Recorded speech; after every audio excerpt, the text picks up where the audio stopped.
Notes academy. मैं हूँ रश्मि Vora. Friends, आज मैं आपको बताने वाली हूँ कि आर्बिट्रेशन एग्रीमेंट्स क्या होते हैं according to arbitration and conciliation act 1996। तो फ्रेंड्स, ये मेरे बनाए हुए नोट्स हैं। मैं आपको ये नोट्स का वीडियो बना के दे रही हूँ। आप इनको देख के अपने नोट्स प्रिपेयर कर सकते हैं, इन्हें लिख लीजिएगा आपको लिखने हो तो। ठीक है फ्रेंड्स, देखिए अकॉर्डिंग टू सेक्शन 7 के अंदर बताया गया है कि आर्बिट्रेशन कंसिलिएशन एक्ट 1996 के सेक्शन 7 में बताया है कि आर्बिट्रेशन एग्रीमेंट्स क्या होते हैं। ये एक बहुत पॉपुलर फॉर्म हो गई है आजकल कि भाई जब भी कोई बिजनेस करना हो, कोई डीलिंग करनी हो, तो सबसे पहले आर्बिट्रेशन का एग्रीमेंट बना लेना चाहिए। और एक एग्जांपल ये दिया है, जब भी हम कोई ऐप डाउनलोड करते हैं या कोई भी सॉफ्टवेयर में हम काम कर रहे हैं, कोई भी डील कर रहे हैं या शॉपिंग कर रहे हैं कुछ भी, तो उसके अंदर वो हमसे बोलते हैं आप एग्री हैं, मतलब लास्ट में पूछते हैं ना एग्री टू लाइसेंस या agree to terms and conditions, तो उसमें भी हम एक कॉन्ट्रैक्ट में बंध जाते हैं, एक एग्रीमेंट में बंध जाते हैं, तो वो भी एक एग्रीमेंट्स ही होते हैं। लेकिन बिजनेस के लिए जो एग्रीमेंट्स बनाए जाते हैं वो थोड़े डिफरेंट होते हैं। ठीक है, जैसे कि इसमें लिखा है ना कि कोई भी हम क्लिक कर देते हैं, एग्री बटन को प्रेस कर देते हैं कंप्यूटर के अंदर, ऑनलाइन काम करते हैं जब भी हम कोई, तो हम भी उसके अंदर एक सॉफ्टवेयर लाइसेंस के लिए एग्री कर देते हैं, या हम परचेज करते हैं, कोई गुड्स या सर्विसेज लेते हैं और हम एग्री कर देते हैं टर्म्स एंड कंडीशन के लिए, ज़्यादातर वो पूछते हैं, तो वो बटन प्रेस करने के बाद ही हम आगे बढ़ पाते हैं।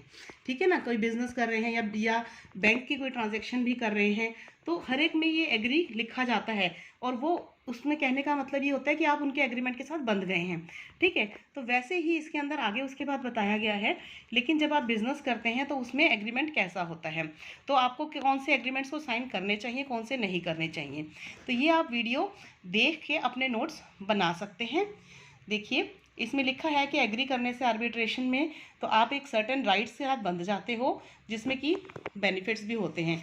तो अंडरस्टैंड करते हैं, जब ये understanding the pros and cons के साथ आप अंडरस्टैंडिंग हो जाती है ahead of time will help you make a small decision when you are asked to sign.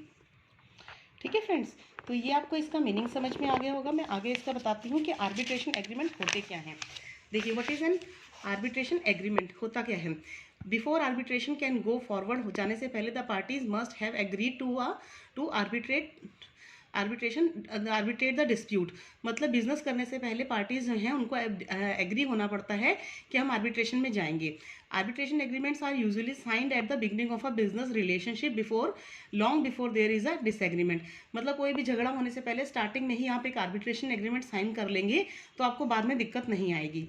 ठीक है, तो they are just a few sentence long and are commonly found near at the end of the larger contract under a heading such as arbitration or dispute resolution। ये एक हर agreement के अंदर लिखा होता है कि आप इसके लिए एग्री कर रहे हैं कि कोई बाद में डिस्प्यूट हुआ तो हम आर्बिट्रेशन के लिए जाएंगे। ठीक है, डिस्प्यूट रेजोल्यूशन के लिए।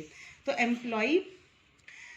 एम्प्लॉई आर्बिट्रेशन एग्रीमेंट जो होते हैं may be buried in an employment contract और एम्प्लॉयमेंट हैंडबुक, मतलब जब किसी कंपनी के अंदर आप कोई जॉब कर रहे हैं तो उसमें एम्प्लॉयज़ के जो होते हैं उन्होंने पहले से ही आर्बिट्रेशन एग्रीमेंट्स के बना रखे होते हैं, वो आपके एम्प्लॉयमेंट कॉन्ट्रैक्ट के अंदर ही वो पॉइंट्स ऐड कर रखे होते हैं, तो उसके लिए भी आपको एग्री करना ही पड़ता है जो भी जॉब कर रहे हैं एम्प्लॉयज़।